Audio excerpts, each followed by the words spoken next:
Good morning. This meeting of the Baltimore City Council Health, Environment, and Technology Committee is now called to order. I am Danielle McCray, Councilwoman representing the 2nd District and Chair of the committee. In attendance, we have member of the committee, Councilman James Torrance from the 7th District, and also Councilman Zeke Cohen of the 1st District. Before we get started, please take a moment to turn off or silence your cell phones. Today, the committee is holding a hearing on 2 resolutions. The first hearing is actually 1 resolution. The first hearing is for Council Resolution 23-0186R, informational hearing examining the state of Baltimore's middle neighborhoods. This is for the purpose of inviting multiple agencies before the City Council to discuss the systemic disinvestment of Baltimore's middle neighborhoods and its connection to the decline in Baltimore's population of working and middle-class families, ongoing efforts to revitalize these neighborhoods, future strategies to invest in these neighborhoods, and present challenges to reversing current trends and restoring these once stable communities. At this time, I would like to also thank, we have from the Mayor's Office, Director Thimilis, Nina Thimilis, and from the Council President's Office, we have Tiffany Macklin today. I'm going to start with just saying that middle neighborhoods, they are defined as neighborhoods that are not unduly distressed, yet they are not the most affluent. Middle neighborhoods have historically been the stabilizing force within our city. In communities like Frankfurt and Bel Air Edison that I represent, and also other neighborhoods along the Bel Air Road corridor, have been home to the crux of our tax base and legacy homeowners. Between 2000 and 2017, predominantly Black middle-income neighborhoods attributed to over 70% of the Black population decline and over 50% of all population loss. Middle neighborhood population decline can be attributed to numerous factors, including but not limited to a lack of capital investment, economic opportunity, code enforcement, youth and family programming, and an array of necessary resources. And let's not forget a continued lack of communication and engagement to residents and stakeholders from relevant city agencies. The severe disinvestment in these communities has a direct impact on our local economy, relentless outmigration, standard of living for current residents, and future opportunities for our families to create generational wealth. And as these longstanding residents migrate into surrounding counties, Baltimore loses the value of their presence. We have always relied on our working and middle class to sustain our economy and our municipal operations. And despite their substantial contributions to our city, legacy homeowners are now struggling to maintain and live in their homes after retirement due to a lack of assistance. In the last few years, I know that many of our city agencies, along with community-based organizations, have begun analyzing the impact of our middle neighborhoods and devising a strategy to revitalize. It has never been more imperative that we generate actionable plans and overturn current trends in order to preserve our neighborhoods, provide for our citizens, and protect our economy. I do look forward to a healthy conversation from our agencies, and we are actually going to start with our agencies at this time. Prior to, I'm going to introduce a few additional committee members who have joined. That would be Councilman John Bullock from the 9th District. Thank you, Madam Chair. And also Councilman Mark Conway from the 4th District. Thank you both.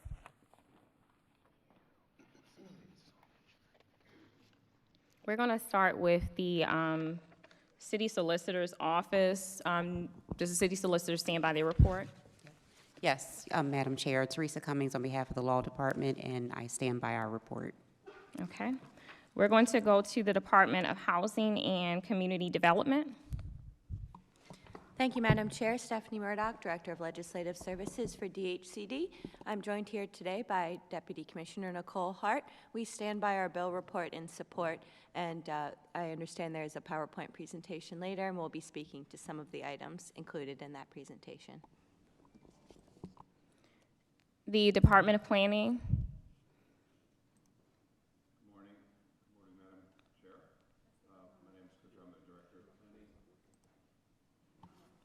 Director of Planning, and to my left is Nicole Stewart, Assistant Director of Planning.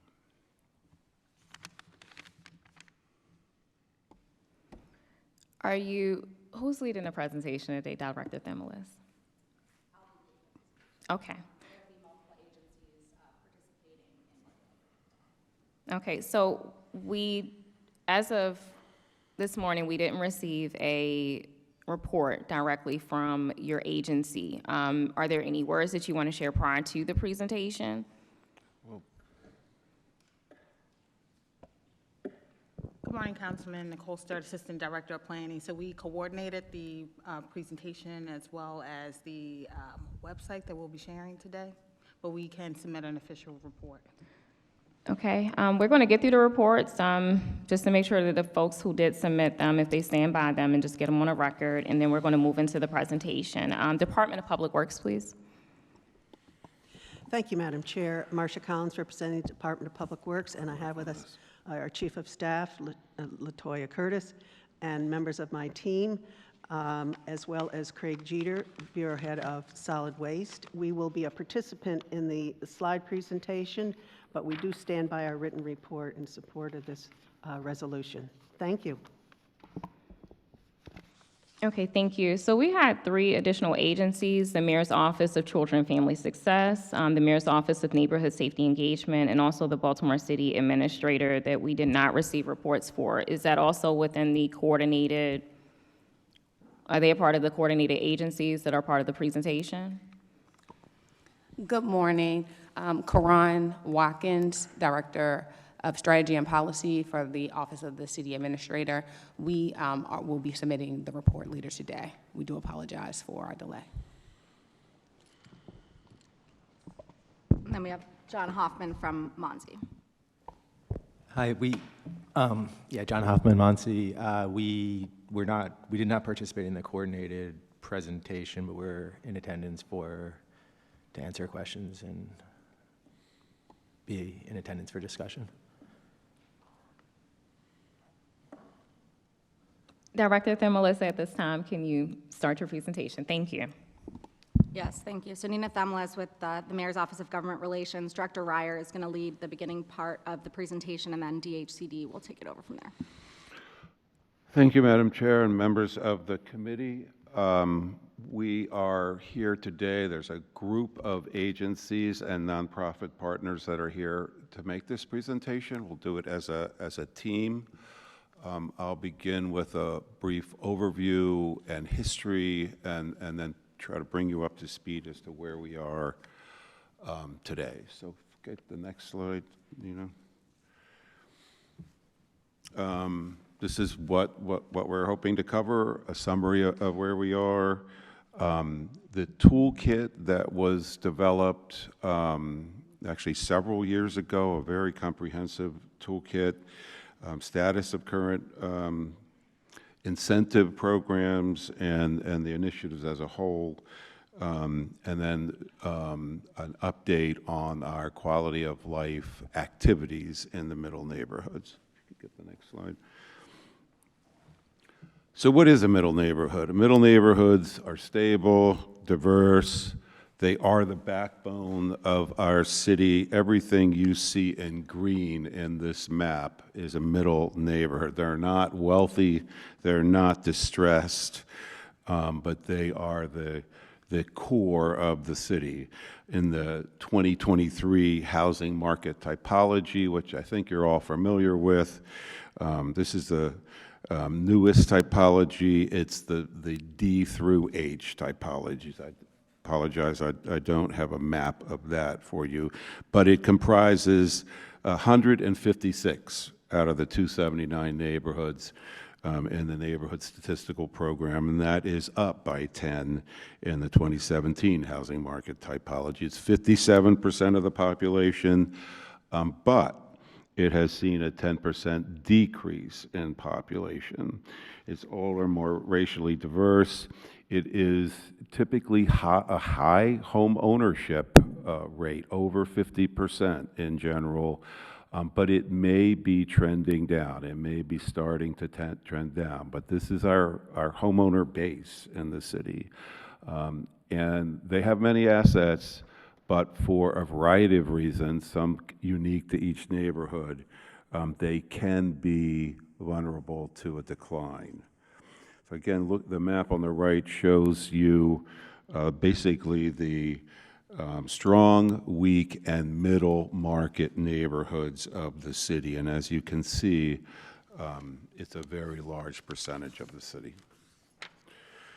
Go to the next slide. You don't have to read it. I will tell you that this is the history page. We have been working on this for quite a while. We're going to talk about that today. A lot of you know a lot about it. What is different today is there's some money behind it. That's what we're talking about today. So back in 2019, the DHCD Community Development Framework was released, right? That's our community development strategy for the city. We never had one before. 2019, we released the very first one. You all have seen it.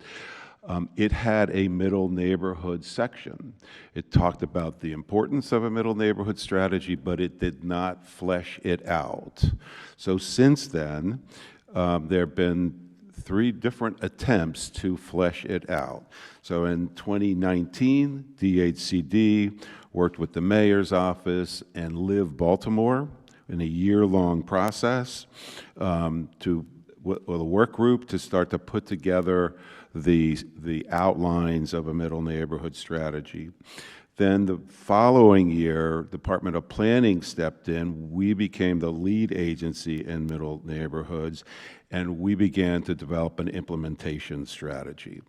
We opened that, or I should say we narrowed that group, because the DHCD Live Baltimore was really a citywide effort. We narrowed it down to key players, implementation players. So for example, it had a number of city agencies, including the planning department, the city HCD, the state HCD, Live Baltimore. It also included, for the first time, the Baltimore City Public School System. And the director of planning for the Baltimore City Public School System happened to be Nicole Stewart, and that's how we got to be working together. But it also included several key citywide nonprofits. These were not neighborhood nonprofits, they were citywide nonprofits, such as Healthy Neighborhoods, Neighborhood Housing Services, St. Ambrose, as well as some private developers in the private sector. So that group really, under the leadership of Cheryl Kashani, who was the original developer of the Healthy Neighborhood Program in the I guess I can say, late 1900s, 20 years ago, we started to assemble a more modern version of a toolkit for middle neighborhoods. And let me say a little bit more, it's not on this slide, of the history. Healthy Neighborhoods was created back around 2000. I'm not sure of the exact year, but it was a very successful organization. So there were a number of neighborhoods included in that program that are flourishing neighborhoods today, to be very straightforward. The pivot that was going on here was we wanted to reach out to other neighborhoods, right? Maybe needed a different set of tools. Maybe their housing market wasn't as strong as some of the existing ones. And we wanted to demonstrate city leadership. That was not present in the original middle neighborhood strategy. The city sort of contracted it out to Healthy Neighborhoods. So we're pulling it back in and developing a city strategy now. So that's the other background here. So in 2021, we presented the results of this work group to the new administration and got their support for a city middle neighborhood strategy, and that turned into an application for recovery funds for a total of $9.7 million spread among two agencies and two nonprofits. And we are now working through the implementation of that. So I started out saying we talked about this for like 3 years, but we had no money. When we had an opportunity to apply for ARPA funds, we had an opportunity to, I'll call it a pilot, but it's more than a pilot, to begin implementing some of the strategies that this work group had put together. So with that, if we could go to the next slide. These are just examples of the toolkit, but I want to demonstrate sort of how comprehensive this conversation was and the different stakeholders that were involved. So I just turn you to the red arrows on the left rather than the details, but we looked at it from a homeowner perspective. We looked at it from a home buyer perspective. We looked at it from a renter perspective, and more specifically, a renter already in the neighborhood perspective.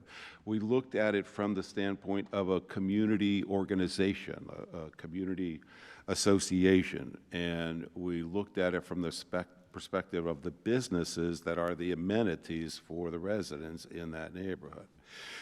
So this toolbox, which is not complete at all, there have been evolutions since then, but this toolbox was developed to meet the needs of these different constituencies. We can make this presentation available to the committee, and there is an appendix attached to it which goes into the toolbox in detail. So with that, if we could go to the next slide, is our current work. Thanks. So as I said, 4 organizations: Department of Planning, Department of Housing Community Development, Healthy Neighborhoods, Inc., and Live Baltimore jointly submitted 4 different proposals to the Recovery Office that were funded for a total of $9.7 million.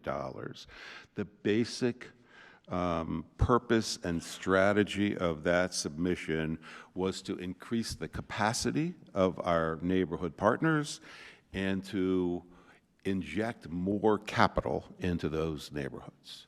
And you see the big round blue circle up there. And the tools used were, first of all the resources of Healthy Neighborhoods, Inc., right? The pre-existing resources, existing HCD resources, and we also, for the first time in one part of town, added in casino impact funds in South Baltimore that were not used in the past. And I'm going to get to it in a minute, but these neighborhoods, you see the map on the right, the outlined neighborhood is the total universe of the neighborhoods we're working with, but the neighborhoods that are colored light blue are the target of the recovery funds. Okay, that's the difference there. But before I leave that, can we go to the next slide? So the selection criteria. Again, this is the city of Baltimore's selection, and what's different about it, right? Well, this was developed in 2021 when we all realized that in the preceding decade, the city of Baltimore had lost population. One of the few major cities in the United States that lost population in the 2020 census. And the loss of that population was centered in 2 demographic groups, sort of Black, middle, and working class residents and immigrants. So to the traditional middle neighborhood strategy, we added that criteria. We were double dipping. We were trying to address population loss within our city-sponsored middle neighborhood strategy. So the first 2, mainly the first criteria on this, the Black population, became one of the criteria for the city strategy. as well as elderly residents. I'm going to double down on the elderly part by saying elderly homeowners were a big criteria of a middle neighborhood strategy, because we know, we can easily tell in certain neighborhoods that there will be turnover because of the age of the homeowner base. We looked at, again, these are virtually national middle neighborhood criteria, other than the population loss, but where we have a median sales price that's trending down. It's not bad, but it's trending down. We need to intervene to do something. In many of you, I'm sure everybody here knows that in the United States of America, black household wealth is 1/10 of white household wealth, right? So if a black household is losing value on their most significant asset, which is typically their home, then that's on us, right? We're the city of Baltimore. If their property in the city of Baltimore is losing value and they're losing household wealth, that's something that's our responsibility to do. So when the median price is trending down, that's a signal that we should intervene. We are talking again about neighborhoods with high levels of homeownership. 50% is a high level of homeownership for the city of Baltimore. It's gone up and down over the years, but since the Great Recession, it has declined from roughly, well, I'm not even going to guess at this point, but it's typically now less than 65% in many neighborhoods of the city. So if it starts to slip below 50%, we start to take a look at that. But they don't have vacants. They don't have a high vacancy rate. This is not the right tool for a neighborhood with a high vacancy rate. If you go back to the framework for community development that HCD put together, we have impact investment areas. I'm forgetting the exact number, but there are over a dozen. I think it's actually 22. Though that's the tool for neighborhoods with high levels of vacancy. And then there are qualitative factors, and actually schools are one of them. So we took a hard look at areas where there were new 21st century schools, where a school could really be a building block for a neighborhood. But we also looked at other qualitative factors. It might be the quality of the retail area, or a great, well-loved neighborhood park. It could be the operations of the local school. It might not be a brand-new building, but it might have really strong principal or strong leadership in it. And in all these cases, we needed a path forward, right? We're trying to build this neighborhood. We're trying to attract new home buyers if it has a lot of seniors. We're trying to attract new young families again. So we had to have a path forward in those. So that resulted in these blue areas being selected through this criteria for this new focus of the city government. It did not take anything away from the existing Healthy Neighborhood program that had been working so well for many years, but it did take these new recovery funds and focus it on these areas. And when we applied this criteria, these 5 areas rose to the top. An expanded Liberty Road corridor, the Edmondson Village area, the parts of the York Road corridor, Northeast Baltimore, which is, I think, the largest middle neighborhood focus, that and Southwest in the city, and the Bel Air, I'm tongue twisted here, Bel Air, Edison, Berea 4x4 communities in Northeast. And at the bottom, it's not on our list, but with casino impact funds, we looked at the Lakeland neighborhood and the Cherry Hill neighborhood as a possible middle neighborhood, as additional middle neighborhoods. For the rest of the For the rest of the presentation, I'm going to invite the other agencies to participate as they like. But if we could go to the next slide. I talked about household income earlier, particularly black and white household income.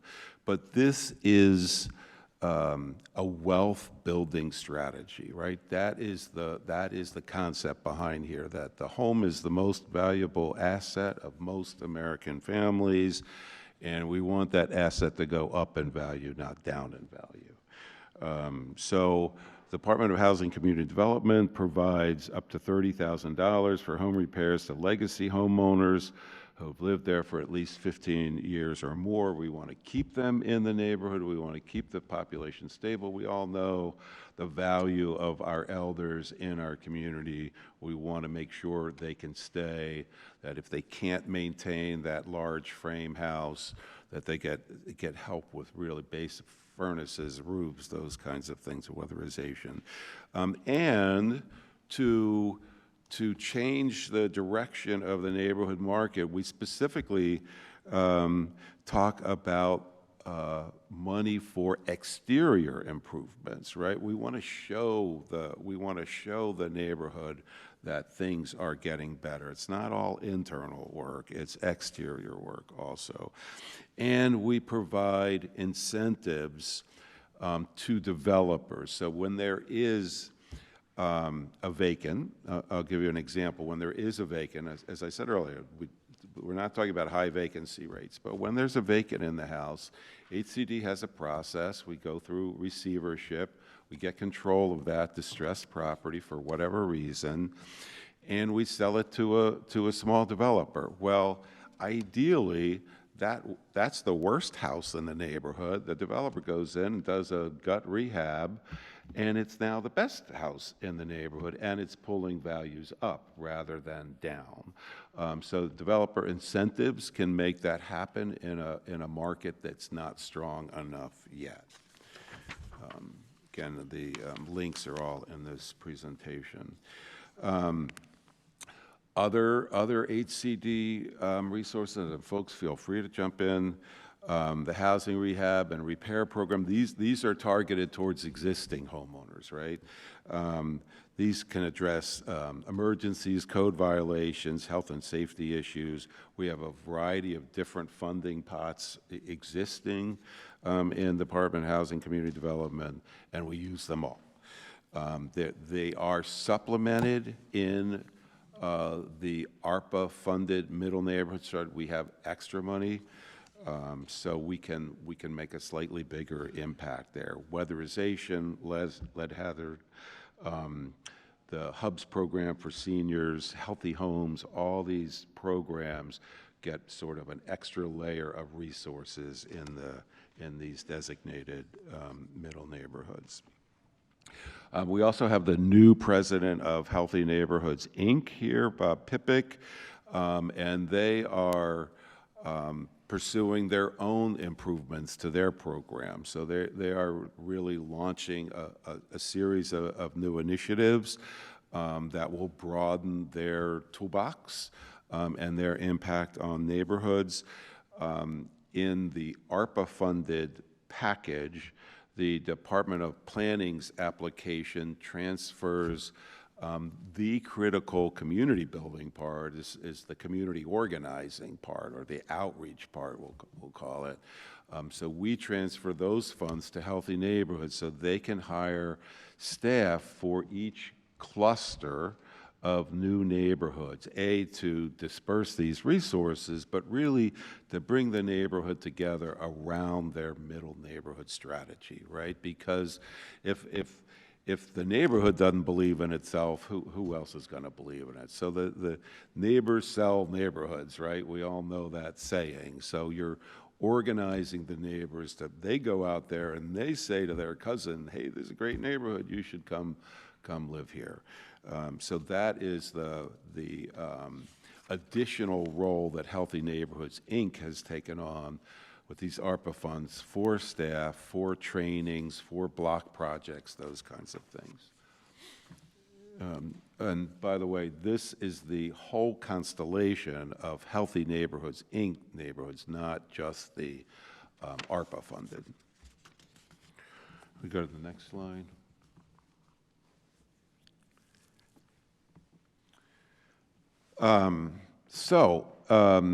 Many neighborhoods, you all know this, many neighborhoods have renters, probably 40% of the neighborhood. They are probably paying more in rent than it would cost to buy.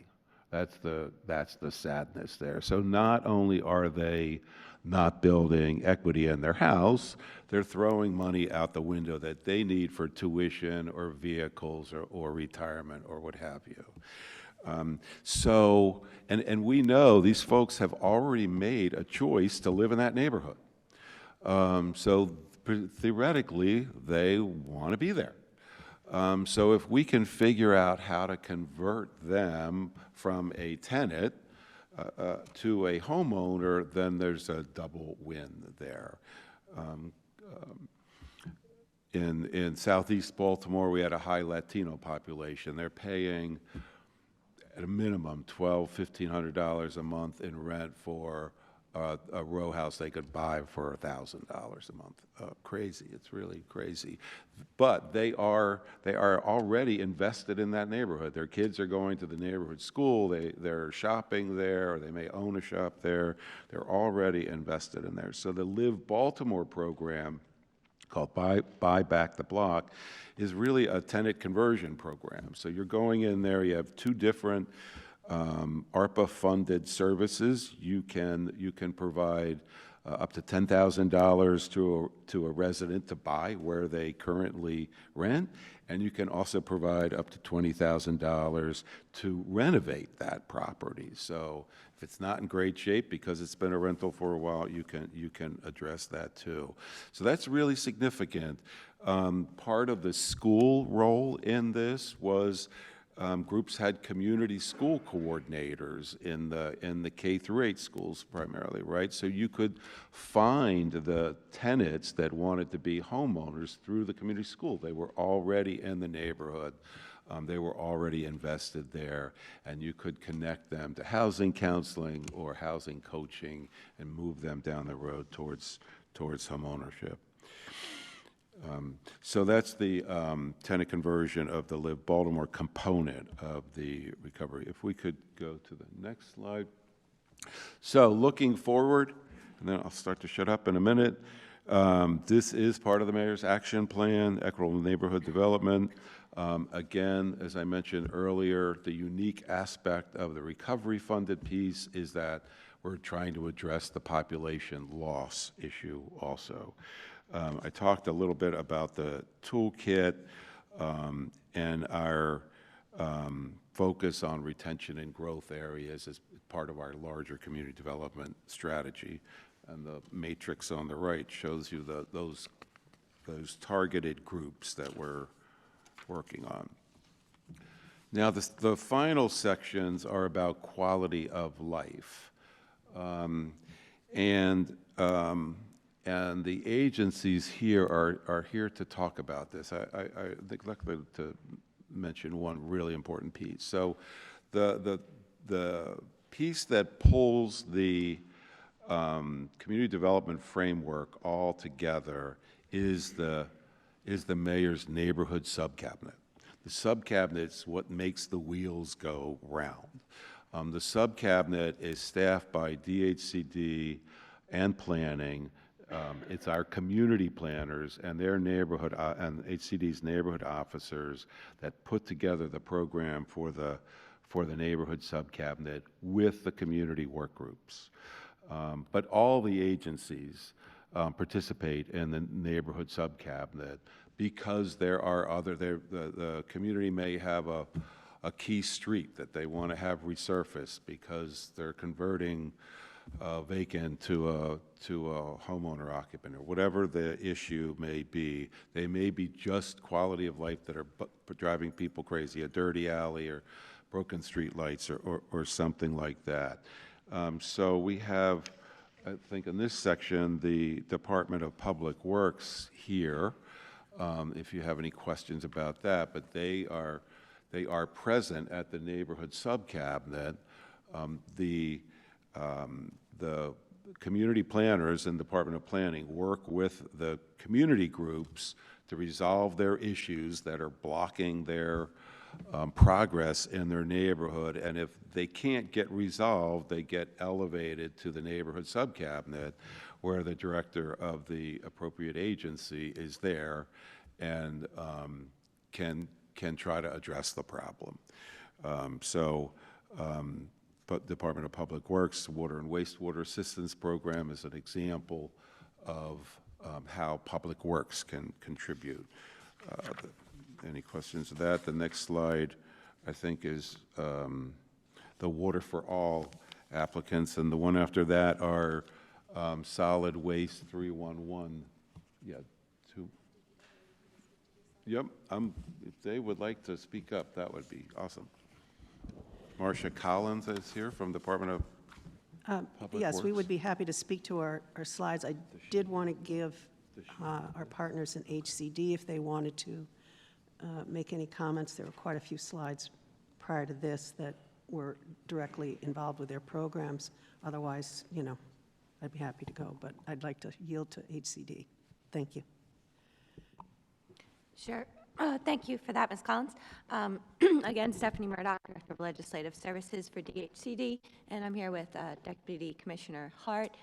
Director Ryer spoke to many of the cross-agency programs that are happening regarding middle neighborhoods. I just wanted to add on a little bit more about the Developer Incentive Program, and Ms. Hart can speak to the Building Wealth Program.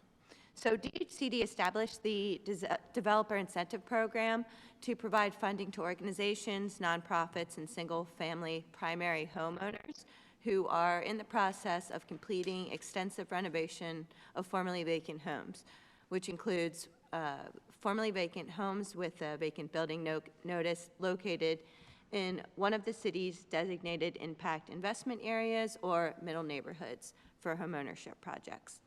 The Developer Incentive Program provides funding for total development costs up to $1,290,000 for middle neighborhoods, and American Rescue Plan ARPA funding is available through the Developer Incentive Program.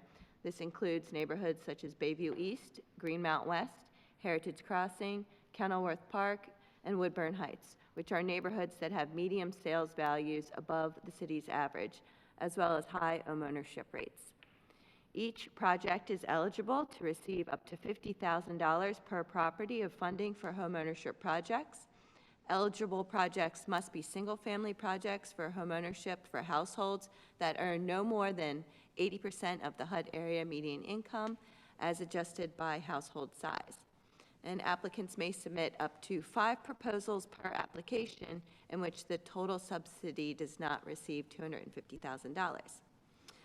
Applications for the Development Incentive Program are being accepted now on a rolling basis until total funding is awarded. And I'm going to turn it over to Deputy Commissioner Hart to just talk a little bit more about the wealth building incentives. Good morning. Deputy Commissioner Nicole Hart, DHCD. As previously stated, with the ARPA grant that we received for wealth building to middle neighborhoods, we are able to provide homeowners of in those 5 middle neighborhoods with up to $30,000 for health and safety repairs. And then if they've been in their home for the 15 years or more, they're able to unlock that $10,000 for the exterior improvements. What I would like to lift that in addition to that, we can potentially layer it with our current programs. So they do have an opportunity to qualify for much more. And so we are in a space where we have a unique opportunity for those homeowners, like Mr. Ryer said, to be able to do larger projects, which we would not have been able to traditionally handle. So we looked at our current wait lists, and those are the ones that we are starting our outreach with first. We found that we had applicants already in the pool that have been waiting, so we're going to start with those people. And that particular ARPA award allowed us additional staff to be able to deploy, to be able to collect those applications, also working in concert with Healthy Neighborhoods as a partner to be able to get these, this population of people through the application process, which has been the hardest part of working with our homeowners, so that we can, make sure that we're spending this money on the projects that we've outlined. And then what we look at also is with this Middle Neighborhoods pot of money, because of the typology, there isn't an income limit. What we find is that this population usually trends over the 80% AMI of our usual programs, so we're able to help people that are over that 80%. But what we're doing is we're uniquely looking at it that if someone else applies, like an older adult, that maybe it's more beneficial that they get the HUBs funding as opposed to the Middle Neighborhoods funding, so that we're able to help more homeowners that usually would not be able to have access to our services.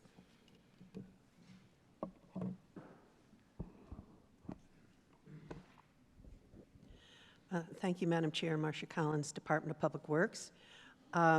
We in Baltimore City have activities and responsibilities that affect the entire respective residential community, as well as business and commercial strips. But we wanted to highlight just a couple of activities, and we looked at some of our statistics for these middle neighborhood communities. One of the things that has been important to assist people with who are working at either a middle or lower middle class level are water bill assistance programs. We have the Water for All program that was instituted under the Water Accountability and Equity Act, and this is an income-based, income-driven program. And we've reached almost 5,000 applicants at this point in time. And there were two programs, one that's still operating, the LIWAP, or the Low Income Water Assistance Program, which is from the federal government but passed through to the state. And so the state social services people are managing those programs, and they are providing the ability to remove or pay off water bill arrearages for eligible applicants. We also received a little over $15 million from the state directly to help with arrearages, and we spent every dime of that $15 million, I think it was $15.8 million, and this really helps people to get out from under these accumulated debts. It also makes their overall credit worthiness stronger, and this has been very helpful for us. So we had the bar chart that follows just shows by zip code where some of these applicants are and recipients are. And we did just want to point out that our Office of Strategic Alliances has been doing a lot of community outreach and engagement. And they have gone door to door in those neighborhoods where maybe there is not a strong community association as of yet, to make sure people get some information directly. And they've been working hard with a lot of the established community associations just to work with daily complaints or to talk about bigger issues. And we also looked at some of the typical solid waste SRs that we deal with, and also those that we deal with on a proactive basis. So the top bar is the SRs, and the lower graph bar is showing our proactive, where we're actually going out, not waiting for complaints, but addressing these issues. And it runs the gamut of rat abatement, boarding, cleaning and boarding, dirty alleys, dirty streets, those kinds of quality of life issues that are important, particularly if you're in a neighborhood and you want to see the best presentation possible of where you live. It's important that we address some of these issues. And we can get those statistics to you in greater detail if the committee would like. And then we'd be happy to participate in any of the conversations going forward here. And I just wanted to thank our partners at HCD and DOT. We work very closely together, and it's been a pleasure to be able to work out on issues that are crossing multiple agency rows, particularly in the issue of vacants. Some of those issues we're working very closely, and with DOT, a lot of the external issues of, uncut grass or debris or tree growth or impeded alleys or footways. So I just wanted to mention that, and I just appreciate them so much. Thank you, Madam Chair.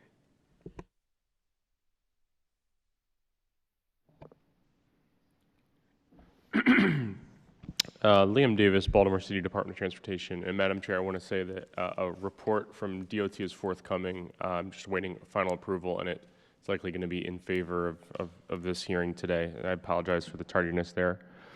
This slide here is really just looking at a geographic map. I believe this is open to the public of updates on the latest sprint effort from the administration. So I know that at DOT we've been focused on filling potholes and aggressively installing speed humps. We broke an agency record last year with speed hump installations, and we've broken last year's record again this year. So it's an exciting time if you're pro speed hump. Next slide, please. All right, so while not technically specific to middle neighborhoods, DOT really started to aggressively measure geographically where we would invest our infrastructure dollars and our services, really starting with the adoption of the Complete Streets Ordinance. I think as everyone is aware here, we're required to submit an annual report to the council each year. That report offers a summary of where we're doing road resurfacing, sidewalk repairs, speed hump installations, various traffic calming methods, and it's looking at the whole city. It also includes an equity map within the report. The equity map is defined, and while middle neighborhoods might not have the absolute highest equity score, it's certainly going to have a higher equity score than neighborhoods that are a little bit more established, from a market perspective.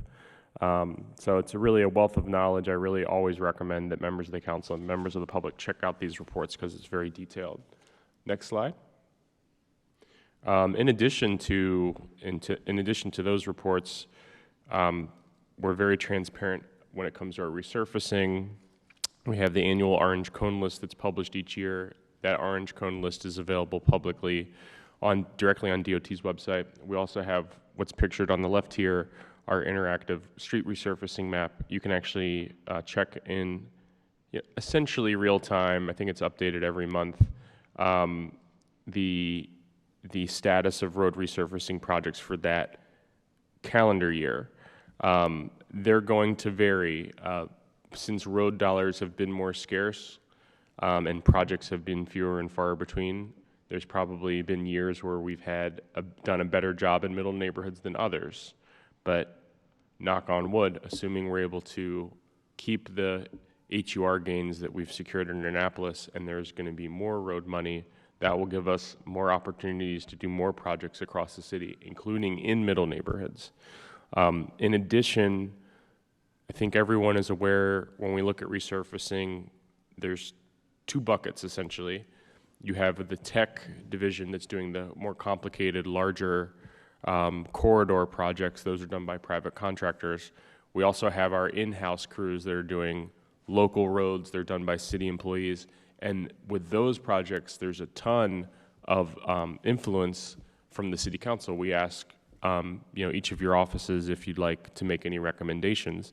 And I will say, I think the council a lot of times does offer really strong recommendations for middle neighborhoods. Those are also pictured on the map. Another area I would like to direct people to is our website that I'm not sure everyone is aware of. It's an alternative website. It's called streetsofbaltimore.com. Again, I'll say that, streetsofbaltimore.com. Those are images pictured on the right there. We have a number of projects where we share a wealth of information. A number of these projects are occurring in middle neighborhoods. Pictured here is our Moravia Road traffic calming project. We also have the Wabash Avenue multimodal improvements project, Wolf Washington bikeway study, and Baltimore Greenways trails. Because we're talking about a network, these networks are going to go through a whole variety of different neighborhoods. But I do think there's a ton of wealth of information out there about projects you're doing across the city, including middle neighborhoods, and we're always open to feedback from the council of ways we can improve our focus, including when it comes to middle neighborhoods. So that, I'm open to any questions. Thank you. And then I think lastly, we do want to show the Middle Neighborhoods landing page that the whole team worked on. I sent it over to you. Where the public will be able to find information about all of the current incentives in one place, as well as have all of the information available, contact information for the different programs, as well as some of the background that we shared tonight on how the strategy was developed, if we're able to bring it up. If not, it is on Planning's website under our programs and initiatives, and you'll be able to find that Middle Neighborhoods landing page there. I wanted to reiterate the president of Healthy Neighborhoods, Inc. is also here, if you have any questions. Bob Pipick.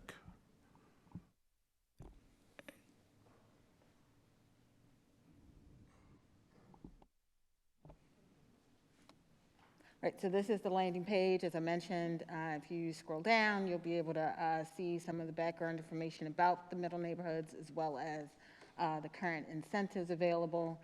And then, again, there's a second page that talks about the broader strategy. And go under the menu. I would note that the commissioner is an alumni of the Department of Planning.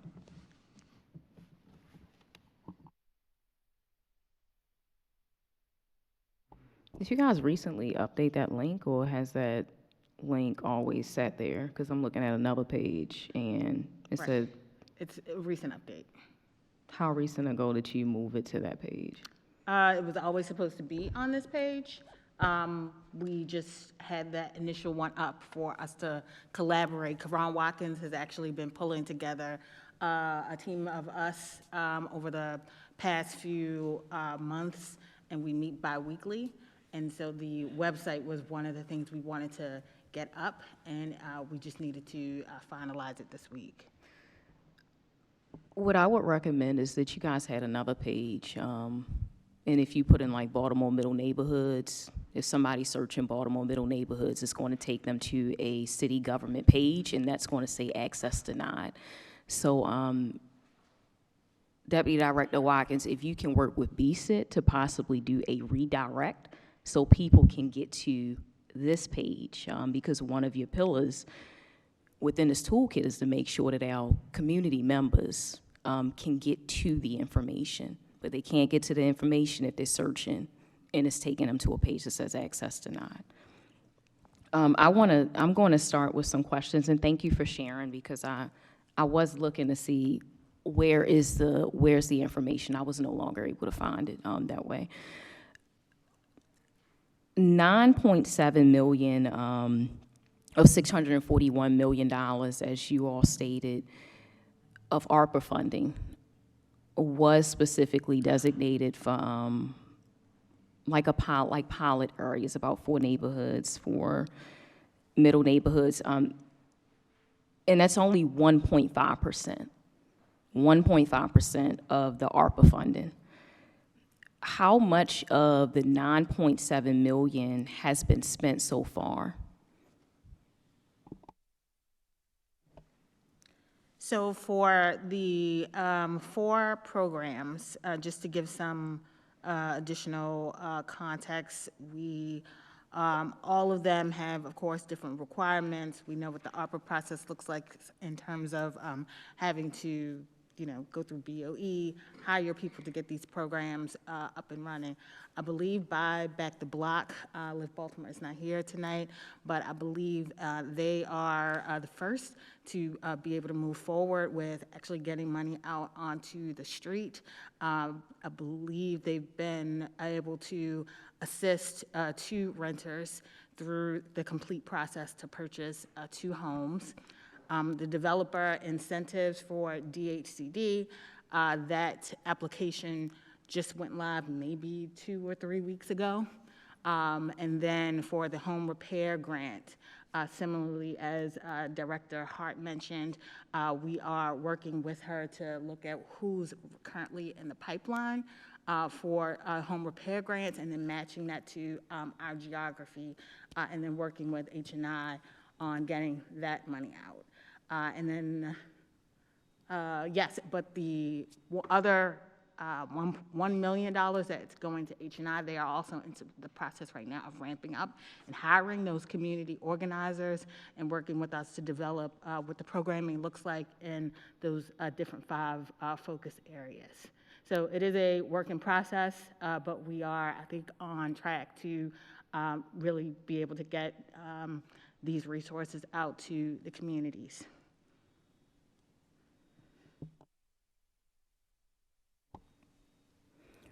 Director Thimilis, as a committee request, could you give us a breakdown, have work with Director Kearney to give us a breakdown of all the, for this specific strategy, on all the amounts that have already been spent? Yes, Madam Chair, I already have that noted as a follow-up request, and we'll be able to break down all the 9.7 and spending to date. Okay, thank you. My next question, before I get to some other committee members and also other members who have joined us. City agencies, community-based organizations, and obviously other public-private stakeholders have produced reports that include recommendations and strategies for revitalizing many communities, including our middle neighborhood communities. Specifically, I'm speaking about, for example, the Bel Air Road Corridor TAP report, the Sedonia TAP report, both released by ULI, the Urban Land Institute, and our planning department. And they all included recommendations and specific considerations. I want to know that as you all are continuing to build out your collective middle neighborhood strategies, how are you strategically analyzing the reports that have already been laid out and are relevant to this conversation? I can take a stab. I mean, they are tools, right? They are useful tools. The ULI report is a useful tool for a variety of reasons. But more directly to your question, at 10,000 feet, I think the goals of a middle neighborhood strategy would boil down to building household wealth. So if a ULI study of a commercial corridor is seen through the lens of building household wealth, then I think it would be a directly useful tool for the middle neighborhood strategy.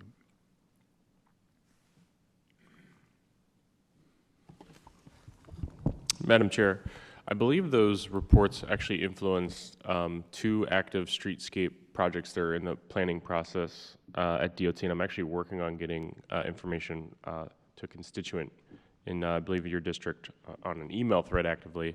There's 2 streetscape projects, 2 opposite ends of the Bel Air Road corridor. One is in District 13, Bel Air Edison. That's essentially the Bel Air Edison Main Street. That's the one that's more closer to starting construction. It's more advanced in the design stage. Another part of Bel Air Road that we're actually in the earlier stages of planning for is Bel Air Road streetscape from Glenmore north to city county line. So I think those reports have influenced how the department has programmed capital dollars.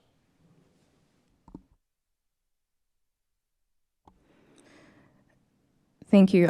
To your point, Director, and this is more so as a follow-up. So those reports speak to home ownership, but they also speak to other items that are within your toolkit that you guys are using as a guide.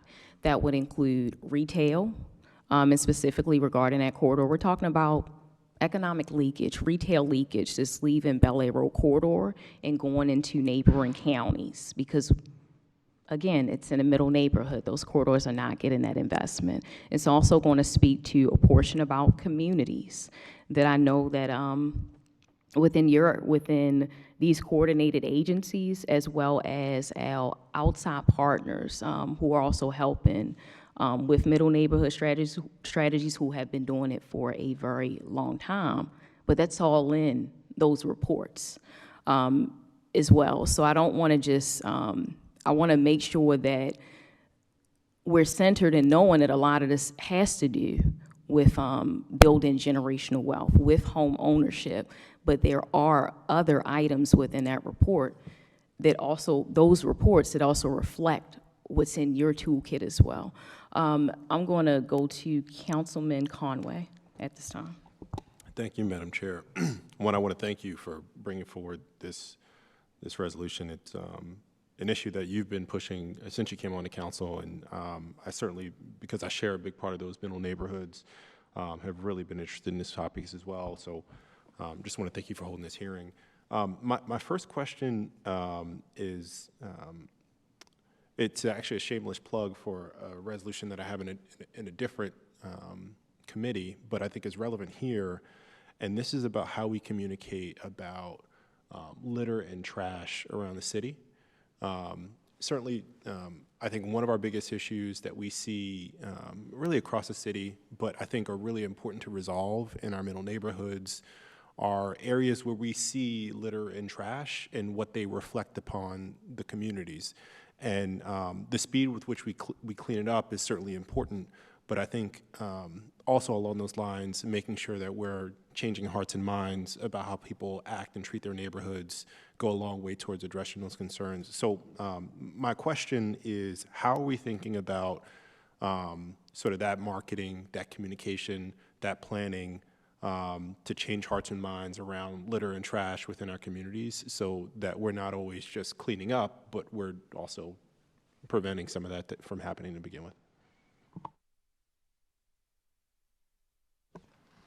Thank you, Councilman Conway. Marcia Collins, representing the Department of Public Works. We also have with us today our Bureau Head, Mr. Jeter.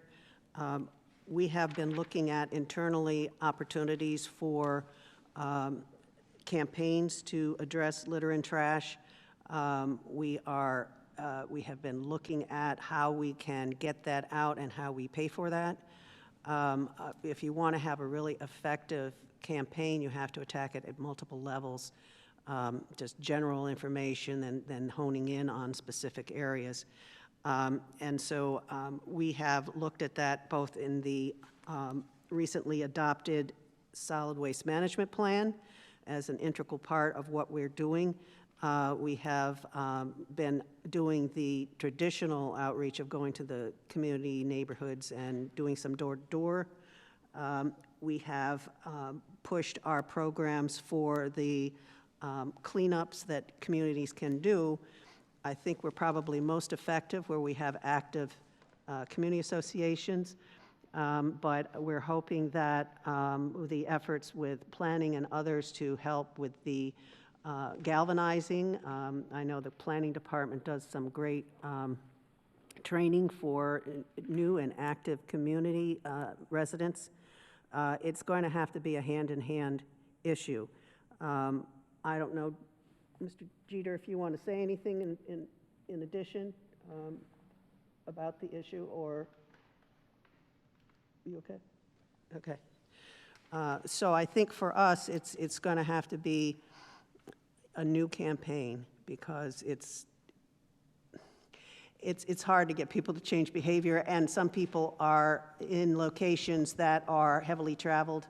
We have the issue of trying to maintain our corner cans, particularly at strategic bus stops, which can be a high source of litter. And then also even small amounts of illegal dumping are having an impact. We know that one of the challenges we have with our corner cans in small commercial districts is they have a tendency to use them as their disposal of their trash, and they immediately overwhelm the can. Those are for litter only, and so it's a form of illegal dumping, but it's not an easily enforced issue. We did have some success initially by opening up the bags and finding information that led us to people, but that's not the most efficient way to get it. It is basic learning. We also have the Eco Warriors program that is new, and we're starting our second year with that program, and this is working directly in schools that want to participate. They have the opportunity of doing a year-round education and training and doing projects, and they have the opportunity to win some money for their schools. So this will be the second year that we're doing that, because we all know that children absorb this information. They're very conscientious about it when they learn about what the concerns are and why we don't want to litter and throw, and they take that home with them. And we know that they tell their parents exactly what they should and shouldn't be doing. So we like to do those types of programs as well. Because we want to grow another generation of conscientious, ecologically minded people for our city. So I think that has been a very interesting and successful campaign as well. Thank you, Marcia. I appreciate the sort of multifaceted approach that we have to the problem, and I would love when we do finally have that conversation in the other committee to kind of have that understanding. I don't know what data we have or what information can inform how we look at tackling the problem, but I would, and you probably agree with this, say that there are different problems that need different approaches. The approach to littering is not the same approach that we have for illegal dumping, which is not the same approach to people who don't use the trash bins correctly and leave trash in the alleys. And so I think, and also the resources and relationships and connections with other organizations, benefits districts, community organizations, and otherwise could be really, really important toward not relying solely on our Department of Public Works to resolve the issue. But I think you guys certainly have probably the most proximity to the issue and the ability to sort of communicate with folks in a way that's effective. So I would love, as we're thinking about this problem, to have a plan that thinks about the problems and how the different solutions we can address. I respect that. I would just like to say that you are absolutely correct. The problems of trash are not the same in every neighborhood. I think in some neighborhoods it becomes so overwhelming that people just accept it. And figure it's always going to be there, and that's not a good place to be if you're living in that neighborhood. I think sometimes when we're successful in making a change, people realize and have a pride in their community and want to keep it that way, and they'll be more outspoken if they see bad behavior going on.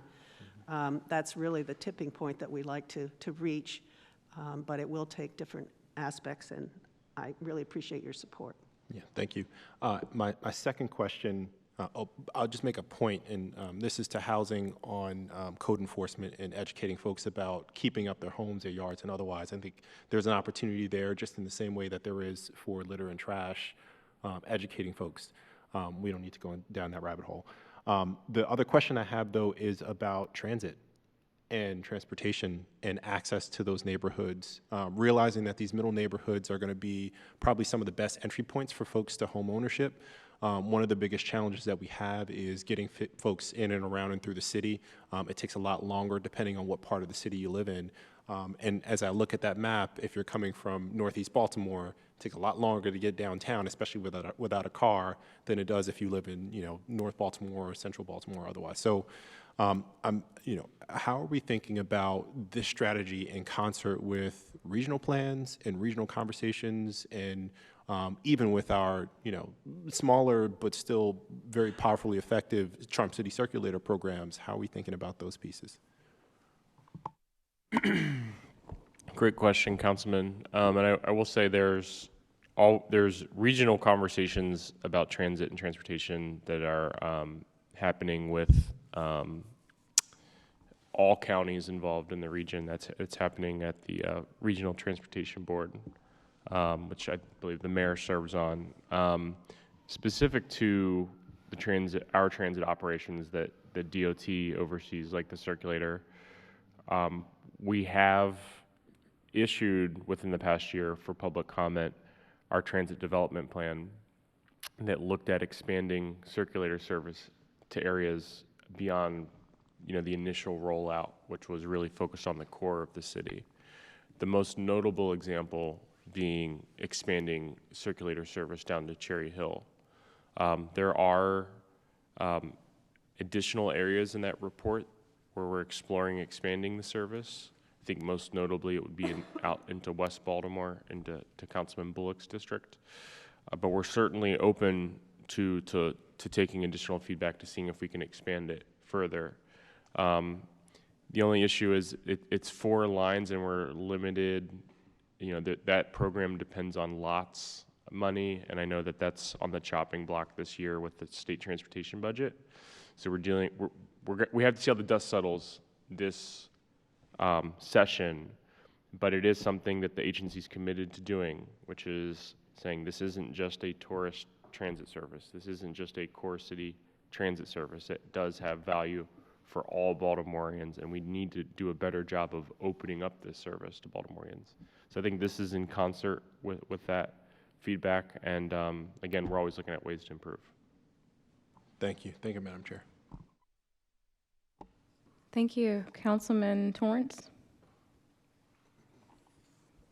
Thank you, Madam Chair. My first question is to DPW. Missing from your slide was the SOS program. I have a large number of middle neighborhoods in West Baltimore who deal with basement backups.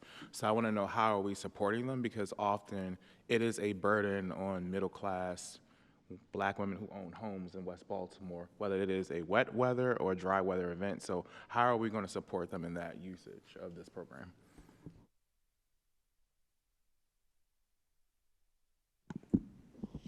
I'm sorry, I lost the last part of your question. I apologize. How are we supporting middle-class Black women in West Baltimore with dry and wet weather sewage backups in their basements? So the SOS program that you mentioned is what we have offered to residents who have experienced these backups, and those are, as you know, related to wet weather events over a certain amount and capacity in our system. And it's directly connected to the work we've been doing under the modified consent decree for our wastewater collection system. We have, I was just assisting with a call the other day with an elderly person who had water in her basement. We went out and we cleared it, and as it turned out, it wasn't a backup through the pipes, it was her clogged area in her steps to her basement. But we try to respond to all those that are qualifying, and I know the council has expressed strong concern that we expand that program to beyond what is happening in our size of our wastewater collection system. For us, it's a challenge in that regard because that is not to take on causes other than what we are causing is not something we should be paying for out of the utility. And that's where we've had our disagreements with the council. We're still at that point. We are still working with our regulators, both EPA and MDE, about that very issue. So right now, we just have the SOS program that addresses only those restrictions. The frequency of backups in certain neighborhoods, we can sometimes analyze to see whether or not there is something in the system itself that is causing it other than the restrictions that we are aware of under our consent decree program. And like excessive routes, which get into the joints, and if it's recurring and constant, we can clean in line or sometimes replace those lines to stop those issues. We also spent some funding when we still had the Home Serve program, and that funding that we had for low-income individuals to assist with backflow prevention devices for areas where they were experiencing backups. The only caveat I would put on backflow preventers is it's great, it keeps the flow from entering into your system, but you also have to be aware that when that's under operation, you can't be using your water, otherwise you're going to back up from the backflow preventer. So that was another approach that we took for a series of communities to see if that would be effective while we work on our system. I hear you, but last time I checked the last budget season, 80% of those funds were not expensed, and that's problematic when people in West Baltimore who are middle class are paying into Home Serve, who we get a portion of, right? So it's not only an insult, but it's also bad government. I'm just being transparent with you. And I say this because I proved that your modeling was wrong in one of my neighborhoods where a person was denied access, and I pulled the 311 numbers, and I could see that neighbors above her and below her reported during a wet weather event that there was backup. Her backup was delayed because of what was happening with other usage along it, and it turned out it was a backup on our side, and she was going to be responsible for that cost. But it was during the dry weather that it happened. She wouldn't qualify for SOS because of dry weather. She didn't file 311. That's why I think we really need to seriously have a conversation, because with Paul's CHOP, the modeling isn't always correct and accurate in terms of who may be exposed to it. So I think that, and I'm just putting this as a thing, as we move forward to like the budget season, this is a conversation that, like, if you don't move it, we move it. And that's a conversation that we have to have, because 80% more than $2 million not being expensed that could help people in middle neighborhoods is unacceptable. My question with housing is related to how are we supporting a number of the persons in the middle neighborhoods with the homeowners tax credit. I think that that is an expense that we have not looked into in terms of, like, we don't lose funding if black homeowners in West Baltimore get access to it. So I'm wondering how you guys on outreach to make sure that around October 1st, we have a number of residents in West Baltimore that qualify for that tax credit. Case in point, for the public's concern, I have a resident who qualified for this tax credit, where the city, her tax bill was $6,000. She applied for the application. She got $1,000. The city said, and the state said she could only afford $1,000. We got a $5,000 check from the state of Maryland. We lost no money in terms of her tax benefits to our actual coffers. So how are we making sure that persons who qualify for that actually have access to the tax credit, and we prevent them from losing their homes in tax sale?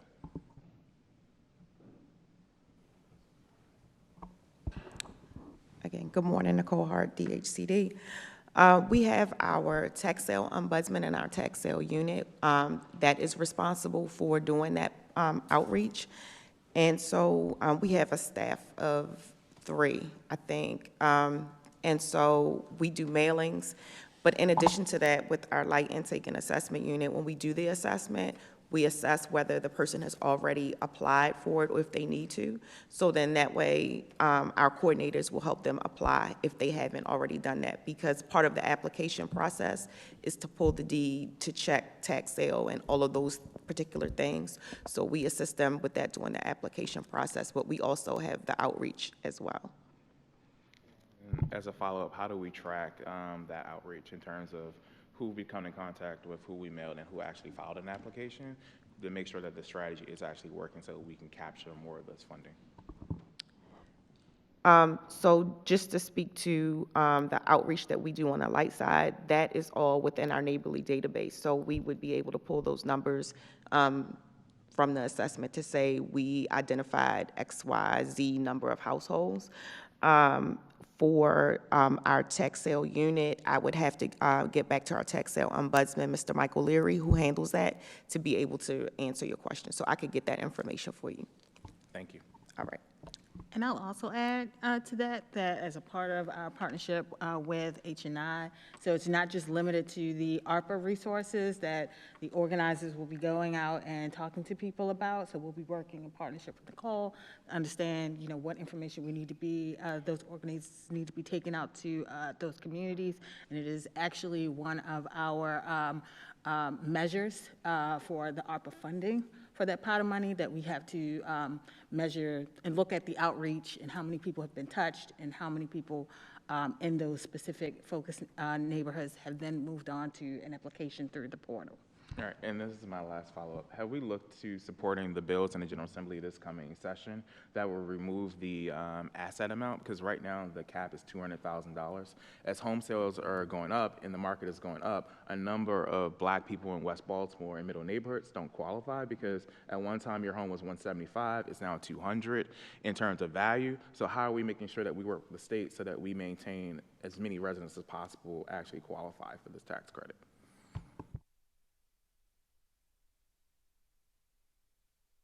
Which tax credit are you talking about, sir? Homeowners tax credit. So right now it is $60,000 is your actual income and $200,000 in assets. There's been multiple bills back and forth the last 3 sessions about removing the $200,000 cap. And then the question that the state still has not answered is why is there a $60,000 cap when we're looking at right now because of just inflation as well as COLA for a number of persons with pensions who will be middle class and black. They will most likely not qualify for the $60,000 limit, but if they did qualify for the $60,000 limit, their home would be above the $200,000 asset limit. So I think that we need to have a conversation with the state about what does that number look like, because right now, because of inflation and everything else, things look great in terms of like your home sales and everyone buying around you, but you do no longer qualify for this tax credit potentially.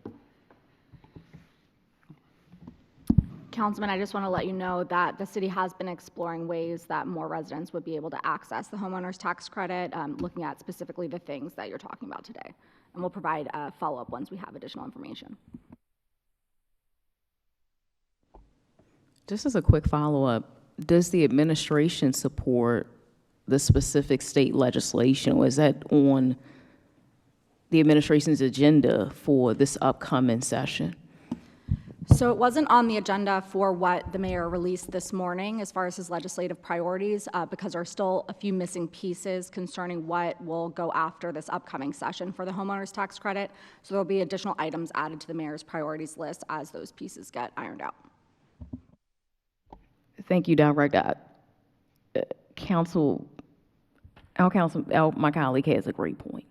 I want to make sure that you guys are analyzing that specific legislation that's been introduced over and over and over again at the state level, especially if it can assist our homeowners here. Thank you. Did you have any additional questions prior? Okay. Councilman Cohen. Thank you, Madam Chair, and thank you for your leadership on this issue. Thank you, Director Ryer, and all the folks who are here. I will say that I think there is a pretty common sentiment in our city that a lot of attention gets paid to some of the wealthier neighborhoods and to those neighborhoods that are really struggling and where we see more negative externalities. And there is this gap around, just like the chair said, working and middle class, primarily black neighborhoods in our city where folks just don't feel like the city has intentionally, strategically focused. And so I do appreciate the presentation. I appreciate what you are doing for those 5 neighborhoods that you've designated, and appreciate some of the history as well. But I will say, I think 10 million of ARPA is not enough.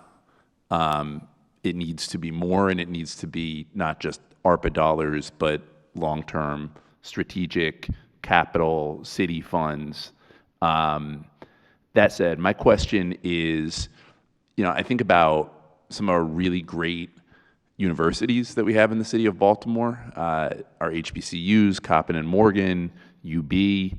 How are we leveraging them both as potential homeowners, right? Like students that graduate, faculty, to live in our middle neighborhoods, and then just as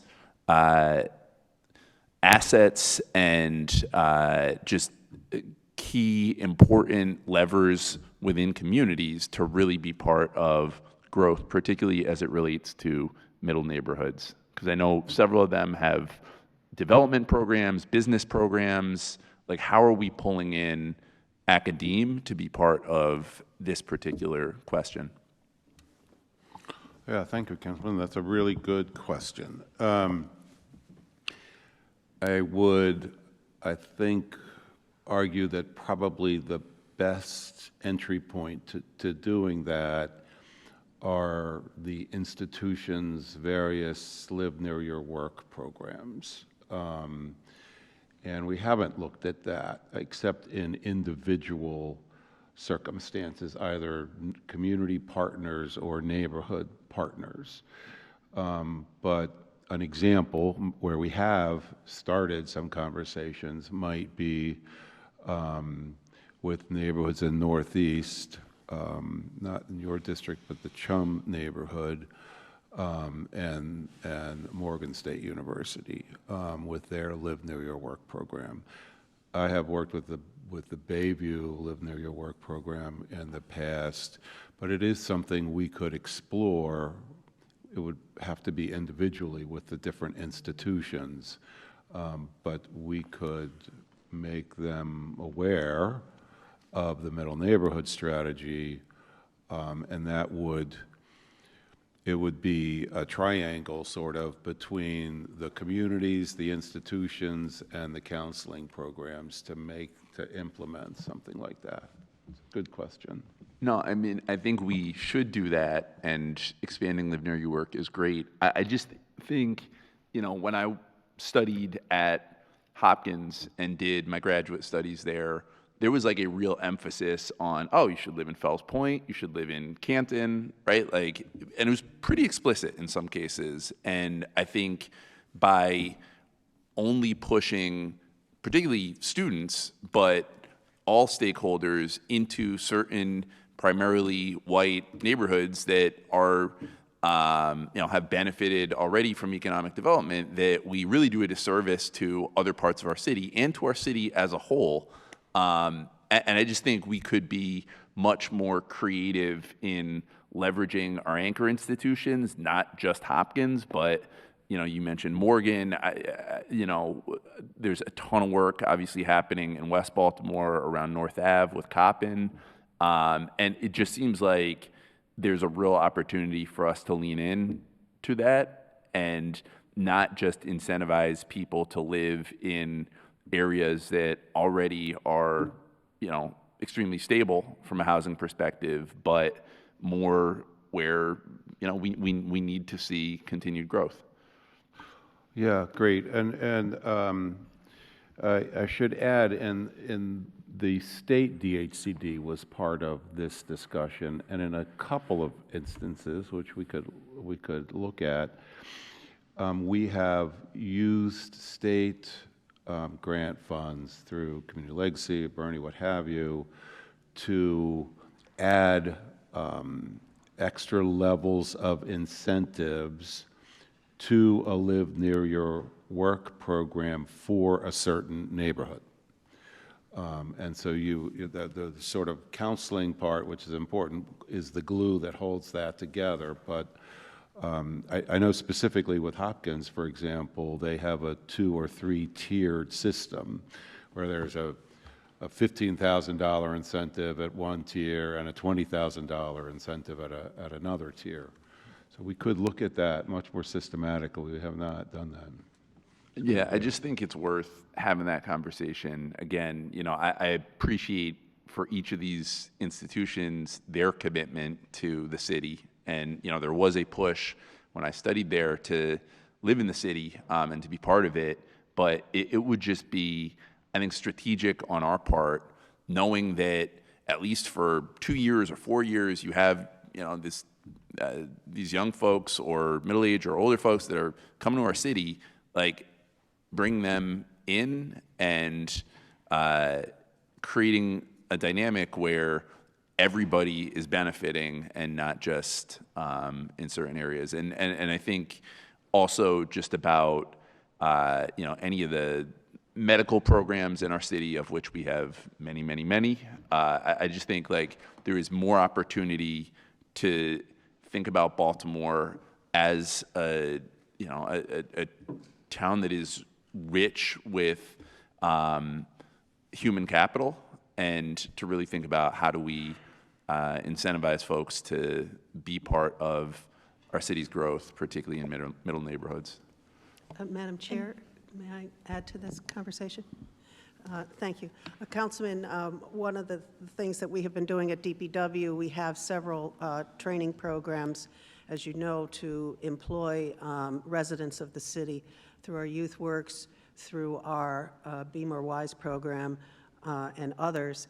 But the other thing that we have tried to do is establish internships with these these vast reservoirs of people who are at the learning stage and have expressed an interest in certain kinds of activities. They may be pursuing engineering degree, landscaping at Morgan, or other activities. And I think by establishing that relationship and also working with them as a resource as we look at different issues, we give these students a reason to think about Baltimore in a different way, and certainly if they are capable of and interested in applying then for jobs with the city, we have the opportunity to then say, okay, where are you going to live? You know, where would you like to be? So in addition to assisting our agency in establishing a flow of potential employees, it also has an impact because we would like them to also live in the city. So we do need these contacts. They do provide great resources, and they could provide new residents. So thank you for that question. Thank you. Thank you, Madam Chair. Thank you. Director Ryer, you mentioned earlier that your agency is the lead agency for this. Is there a position, a person who is specifically focused within your agency on this middle neighborhood strategy? Yes, I believe her name is Nicole Stewart. No, yes. Let me just, the history here. Cheryl Kashani was the director of community planning for the department and put together the ARPA applications and coordinated that whole process. And since she retired, Nicole has stepped up and is the coordinator in general, I say, of our middle neighborhood strategy. And I would just say it is a coordinated strategy. While we are the lead agency, and we have been, able to pull folks together, really have a 10,000-foot view of all the things that are happening. It really is a multi-agency strategy, and those agencies and organizations are really doing the implementation. And so it is, right, like I said, that 10,000-foot view to make sure the agenda is continuing to move. I would add, that is the difference now. This is, in the past, 20 years ago, the city declined to take a lead role in the middle neighborhood strategy, and Healthy Neighborhood stepped up on that. This one is a true collaborative, and the ARPA application is indicative of essentially two agencies and two nonprofits all joining together to implement this current part of the strategy. So I asked that question because one thing I know is that you have other responsibilities outside of just coordinating and supervising the middle neighborhoods strategy.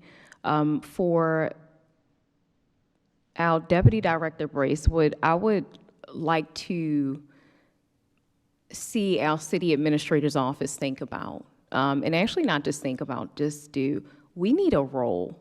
And not just, I don't even think it's just one person, but I understand budgetary restrictions. But we need folks who are dedicated specifically to this strategy. whether it's going to be someone, I'm not saying that we need like our equity officers where we have in every agency, but we do need someone who is monitoring this when we're thinking about data.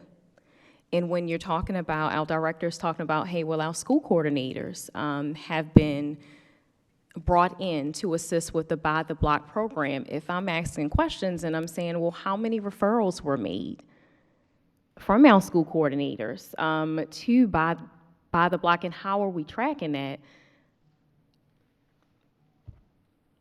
That person or that team would be able to get that information to us. And also say, where does DPW and DOT, where can they maybe coordinate better? How do we how do we collaborate between agencies? I know that that's something that our city administrator's office does need to explore, having a middle neighborhoods team. Because I am watching, and I know many of my other colleagues are watching. I'm going to shut it down very soon because I don't do these long comments, but I'm watching my legacy homeowners, mostly black homeowners, leave my district. Leave my district and go to the county, and they're moving down south. I'm seeing the trends, and they're taking whole families that have spent generations, like my family, in this city. And I know that a real middle neighborhood strategy that you guys are currently working on is going to make sure that we can attract new families, keep our legacy homeowners, bring more homeowners, make sure that we are attracting our immigrant families as well, who are coming to Baltimore, and making sure they actually stay here.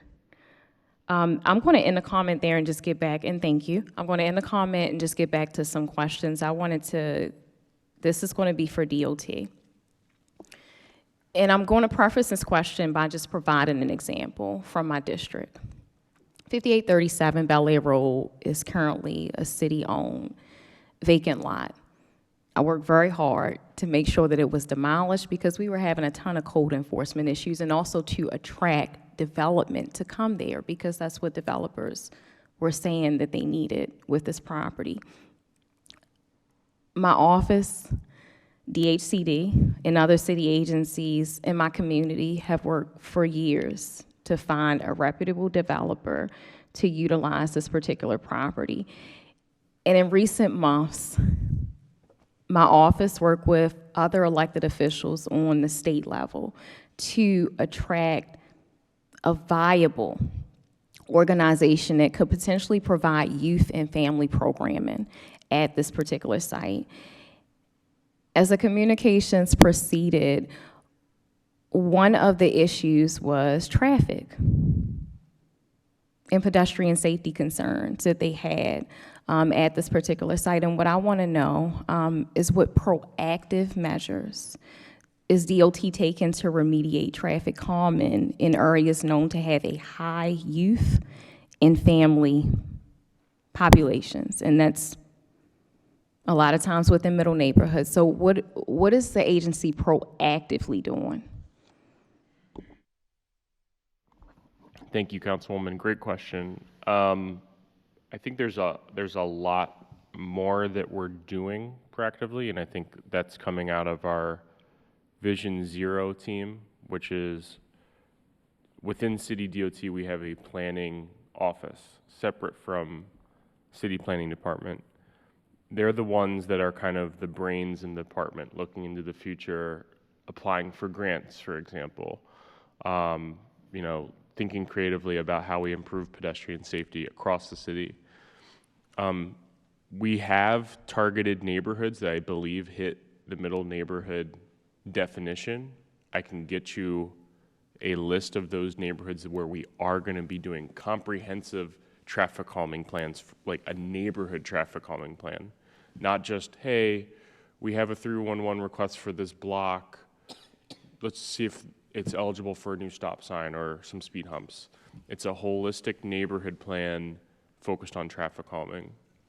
And the issue is, it's a city of, as everyone in this room knows, over 200 neighborhoods, and resources have been scarce. So it's it's just within our current funding levels, it's impossible to hit everywhere that needs it. And there is a lot of need across the city, a lot of need for traffic calming. A lot of times, just from experience since I've been at City DOT, we really try to be proactive. However, you're constantly reacting based on the volume of requests coming in, just public requests from 311, requests that are elevated from the council offices or the state offices. And we've mentioned this, I think, in our budget hearings and some of our quarterly briefings. We've seen the traffic calming requests spike severely, whereas where I started at DOT in 2019, it was around 300 or 400 a year. It's routinely over 1,000 now. And when we talk about, yes, the agency has been breaking a record in recent years on speed hump deployments, and that's amazing. But that record amount of speed humps, let's just say for today it's in the 150 range. That represents like less than 15% of the total traffic calming requests the agency receives.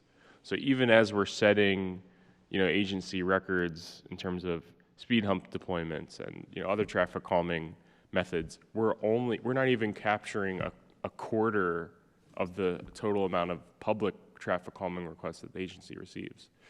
So that goes to say, we hear you loud and clear. I will get you I'm committed to getting this committee information on our comprehensive traffic calming plans that are going to be creating, holistic traffic calming plans for specific neighborhoods. There are neighborhoods, again, that I'm confident fit the middle neighborhoods definition. And we welcome your feedback, Councilwoman, about areas that we may not be focusing on that need that focus. Thank you. I know that you're familiar with that Bel Air Road TAP plan, and as we go back, and this is why I'm uplifting that we need a team, because with cross-agency collaboration on this particular one of the items within your toolkit is that we're focusing on businesses. And a lot of these businesses within middle neighborhoods are within our corridors.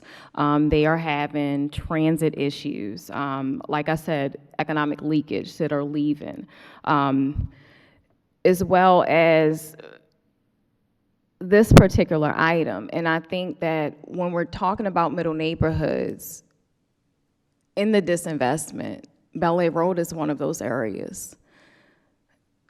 And that's where that collaboration would help out. Well, if I could add, Of course. I do just want to thank you for lifting up that it is a very important topic for Baltimore City where it deserves this attention. I would go back to what Director Araya pointed out, that as a part of the mayor's sub-cabinet, so middle neighborhoods, so similar to the impact investment areas, the middle neighborhoods are also a part of that. So a part of that existing framework for all of the agencies to sort of come together and problem solve around middle neighborhoods. So far, yes, you're right, the focus has been on these current incentives, but I do think there's an opportunity to use that sub-cabinet framework to enhance that level of coordination beyond this specific set of incentives. Okay, we're on the same page. There's a lot of opportunities for us to be proactive and make sure that the reason that we're here is due to the disinvestment from the city within these neighborhoods, and look at where it's occurring.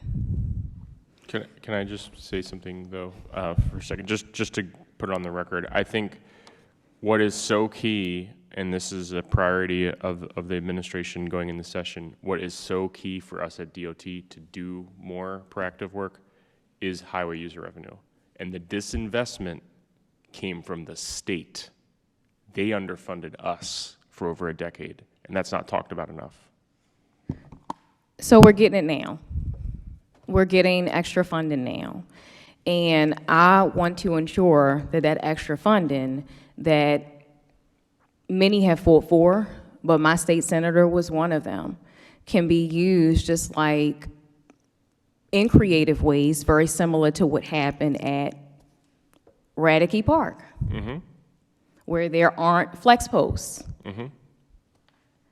There's curbs, and I can literally see where these cars are hitting the underside on those curbs every day, and I don't have to worry about flex posts being there. So I hope that you, now that we're getting the extra funding, and hopefully more in the future with these HUR funds, that they're being prioritized and utilized in the areas that they have not been used in the past.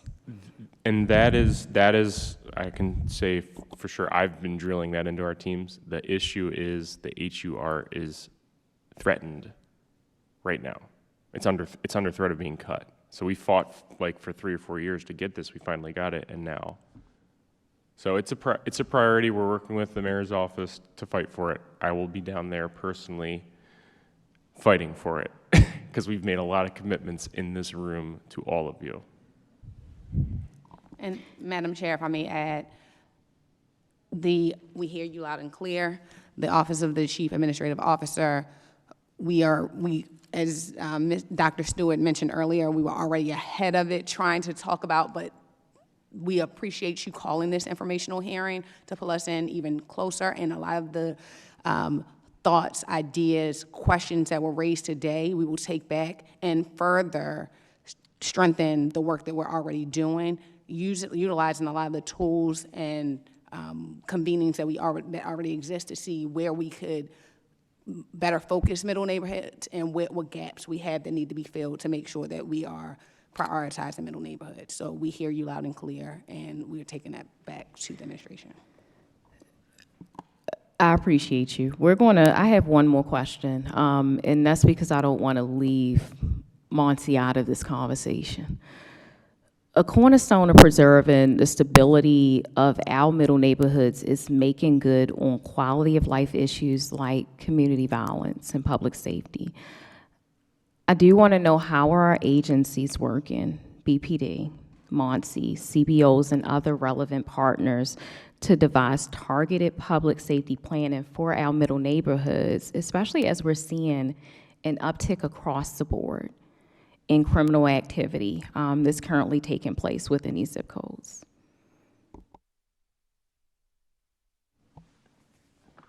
I can tell you that's on my radar. I think it's obviously crucial for all the reasons, you talked about. I mean, when you were saying about people in your district leaving, I assume that's one of the reasons. It's not the only reason, but, and yeah, so I've seen firsthand and been in conversations on that exact issue that you've got across the middle neighborhoods, whether we're talking about auto theft, robbery, all sorts of quality of life crime, that if it's not addressed and people don't feel that there's both a response to their immediate issues that are coming up and an overall long-term strategy to build a positive quality of life, then we're going to lose those neighborhoods.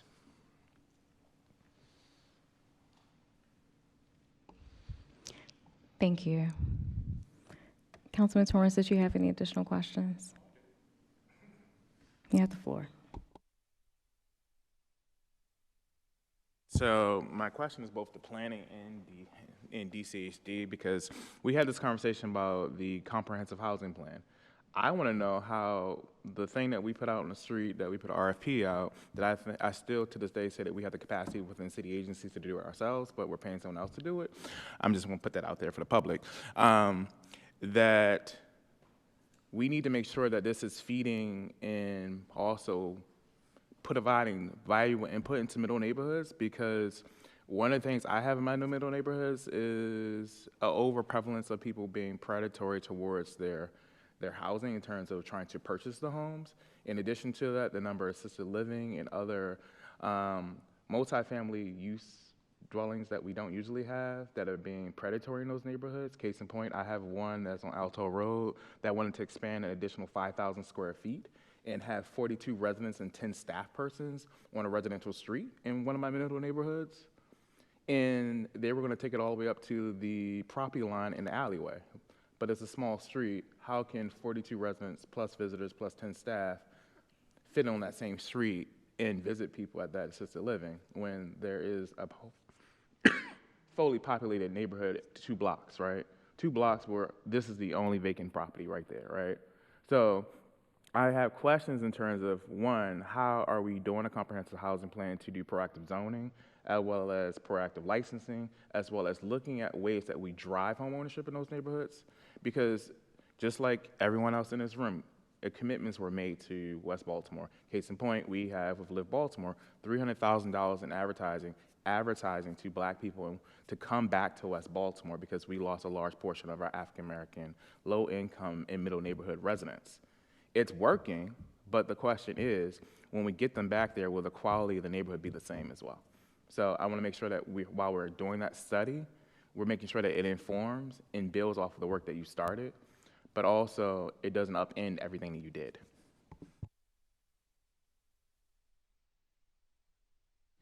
Yeah, thank you, Councilman, for that question. You're raising a much larger issue than middle neighborhoods. So we have had conversations with the city solicitor's office in the past. There are limits to what city zoning authority can do. And I would posit that many of these facilities are have state funding in them at some point. So I think that it would behoove us to address those, to bring in our state partners also, because it's much larger than the city can deal with alone. Yeah and no. So let me be frank. I think the Transform Baltimore zoning that we did was not only problematic, but some portions of it was anti-Black. I'm just being transparent, right? In terms of how planning went about it, as well as the previous council's amendments to it. There are things that we need to go back and proactively look at the zoning code, to look at definitions for certain zoning districts that we know, like R1, R2, and R8 and R6. I've seen a lot of problematic things in terms of those neighborhoods and how it overlaps with Black neighborhoods as well, right? So I just want to make sure that when we look at our comprehensive housing plan, that we're talking about that, right? How are we driving people to put an assisted living in an appropriate location where it's close to transit? Because a number of those persons are adults with, are adults who are seeking employment, as well as adults who need assistance daily, right? Or the fact that I'm in a public, I put it like this. In West Baltimore, we have a public health crisis because we don't have access to primary care. So that's some of the things that we're trying to address at Mondawmin and other locations where major transit hubs. But those persons in those middle neighborhoods don't have access to primary care like I do. I can go somewhere, I can drive there, some can't. So I'm thinking as a conversation more holistically when we're going through the comprehensive housing plan, that we talk about all those things, especially with the lens of middle neighborhoods being stable, but also investing in them directly, right? Because I can tell you that in Mount Holly, the closest location for primary care is Garwin Oaks, but not a number of persons qualify for the health care that is at Garwin Oaks. So you have to go to either Total Healthcare in Sandtown Winchester, or you have to come to Mondawmin. That's why I fought hard for the PACE Center at Mondawmin, because I had a lot of seniors who did not have access to transit, and they're providing the transit and bringing them to a healthcare facility that's holistic. So I'm just thinking that as we're looking at this plan, we're thinking about it transformatively and how we can do it for all our neighborhoods, but especially working on middle neighborhoods as well. So I'm just saying, as a caveat, think deeper. Thank you for that question. And my next follow-up question is going to go with DOT. Did he leave? Oh, James is here. Perfect. So I looked at DOT's like data and looking at an overlay in terms of traffic calming in middle neighborhoods. When I look at it, I see that one particular corridor, which is the York Road corridor, has seen a lot more attention than Councilwoman McCrae's portion of middle neighborhoods and my portion. So I think that we really need to revisit the reinvestment into those areas in this next fiscal year in terms of traffic calming, speed humps, because I'm seeing an overprevalence of work in the New York World Corridor, not in West Baltimore and in the Bel Air Edison area. Just being transparent. Thank you, Councilman. We can definitely have meetings to make sure those needs are addressed.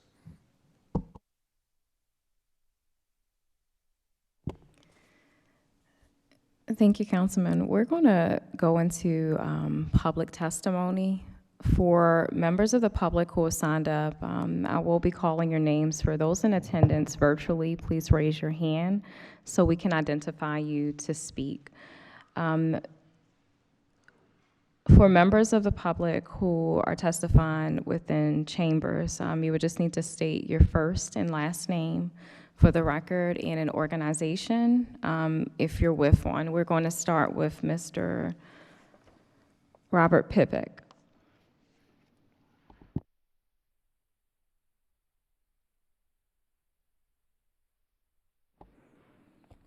And I'm sorry, we have you will have 3 minutes to testify. Thank you. Good morning, everybody, and thank you, Madam Chair, for bringing attention to this important issue. My name's Robert Pipick. I'm with Healthy Neighborhoods, Inc.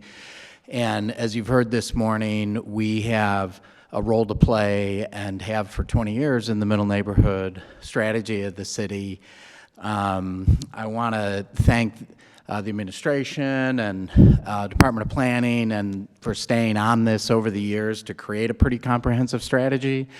And also, you know, bringing in our partner agencies from the infrastructure side that are critical to the quality of life issues. From Healthy Neighborhoods perspective, we've been working to align our resources and our approach that's consistent with the overall strategy and the resources that we talked about, including the Live Baltimore tenant down payment program and the City's Light program for senior repairs. We started to fan out into the communities, really trying to work from the ground up with very local neighborhood association folks and then any professional entities in the neighborhoods.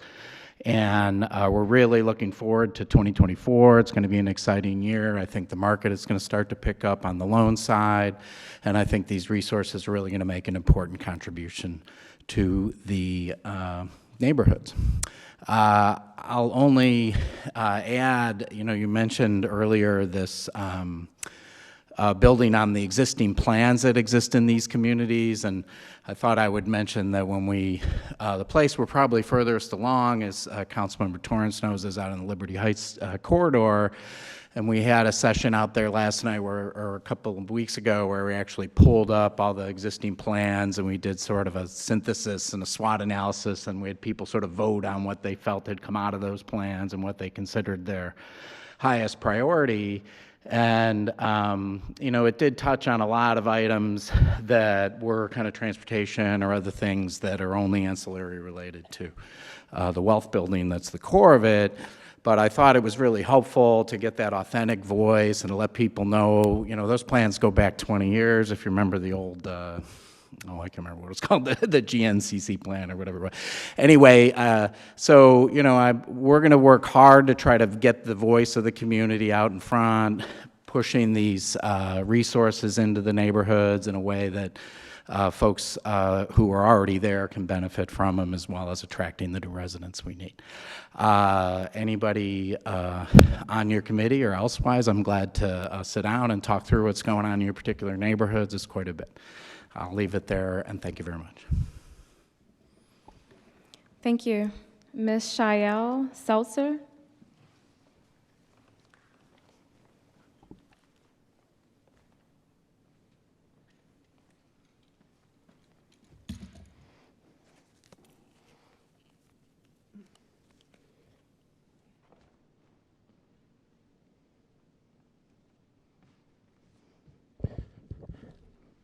My name is Shael Seltzer. I live in Liberty Square, one of the middle neighborhoods, except I'm not clear as to why Healthy Neighborhoods takes precedence over being a formal middle neighborhoods. I don't understand it, so no one else would either.